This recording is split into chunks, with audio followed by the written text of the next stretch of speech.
Maninagar police station વિસ્તારમાં ફરિયાદી અનિલભાઈ ઘનશ્યામભાઈ ભાવસાર કે જેઓ ઘનશ્યામ ભુવન બંગલો ખાતે રહે છે, તેઓના ઘરમાં અજાણ્યા ચોર ઇસમ દ્વારા રોકડ રકમ ₹67,000 તેમજ ચાંદીના સિક્કા, વાટકીઓ અને ચાંદીનો સામાન મળી અને કુલ કિંમત ₹1,11,500ની ઘરફોડ ચોરીનો ગુનો મણિનગર પોલીસ સ્ટેશનમાં દાખલ થયેલ છે.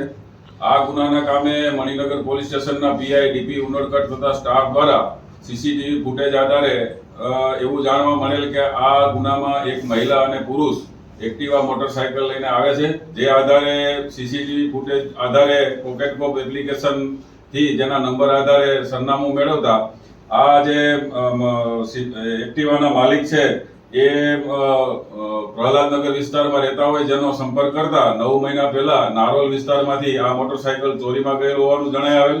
ત્યારબાદ વધુ સીસીટીવી ફૂટેજ આધારે આ જે આરોપીઓ છે ઉમા ઉર્ફે ઉર્મિલા વિજયભાઈ ડાભી અને માલાભાઈ નાથાભાઈ સમેચા દેવી પૂજક જે બાપ દીકરી થાય છે તેઓની ધરપકડ કરવામાં આવેલ છે. પકડાયેલ આરોપીઓ બાપ દીકરી છે અને પકડાયેલ આરોપીઓ પૈકી માલાભાઈ નાથાભાઈ સમેચા ભૂતકાળમાં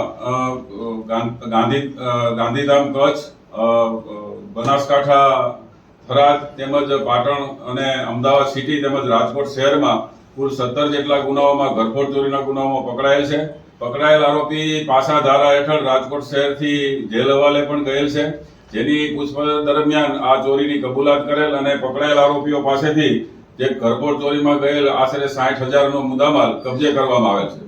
સર, બાપ દીકરી ચોરી કરવા નીકળતા હતા, શું કારણો હતા અને કેટલા સમયથી આ લોકો ચોરી કરતા હતા? પકડાયેલ આરોપીઓની પૂછપરછમાં જે મહિલા આરોપી જે દીકરી છે ઉમા ઉર્ફે ઉર્મિલા દેવી પૂજક, એને મકાન બનાવવું હોય, જમીનનો પ્લોટ લેવો હોય અને જમીનના પ્લોટ માટે પૈસાની જરૂરિયાત હોવાથી આ ગુનો આચરતા હોવાનું કબૂલ કરેલ છે.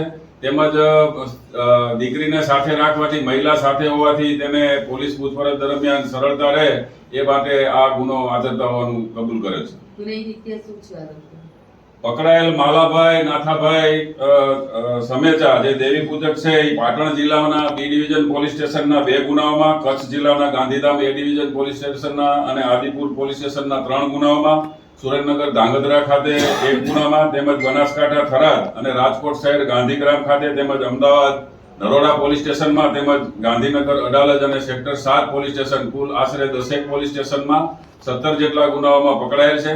પકડાયેલ માલાભાઈ પાસા ધારા હેઠળ રાજકોટ શહેરથી જેલ હવાલે થયેલ છે અને પકડાયેલ આરોપીઓની મોડસ ઓપરેન્ડી ઘરના મુખ્ય દરવાજાનું તાળું તોડી અને ચોરી કરી અને પાછું એક તાળું પોતાનું મારી દેવાની પણ મોડસ ઓપરેન્ડી છે, જે નવીન મોડસ ઓપરેન્ડી આ તપાસ દરમિયાન જણાઈ આવેલ છે. સર, ખાસ તો આ ચોરી દરમિયાન પિતા પુત્રી સાથે હતા કે જેટલી પણ ચોરી કરી છે તેમાં પુત્રીને સાથે? નહીં, હમણાં જે નવી આ જ્યારે એને મકાન બનાવવાની જરૂરિયાત દીકરીને ઊભી થઈ ત્યારે એના ફાધરે જ આ સજેશન કરેલું, પોતે અઠંગ ગુનેગાર હોય અને દીકરીને સાથે રાખવાથી કોઈને શંકા ન જાય એવું ધારી અને આ 3 ગુનાઓ આચરેલા. સર, પિતા પુત્રીને કઈ કલમ હેઠળ ગુનો દાખલવામાં આવ્યો છે? પિતા પુત્રીને એક્ટિવા ચોરી અને ઘરફોડ ચોરીના ગુનાઓમાં ધરપકડ કરવામાં આવે છે. સર, હિન્દી में नाम है नेशनल बागवान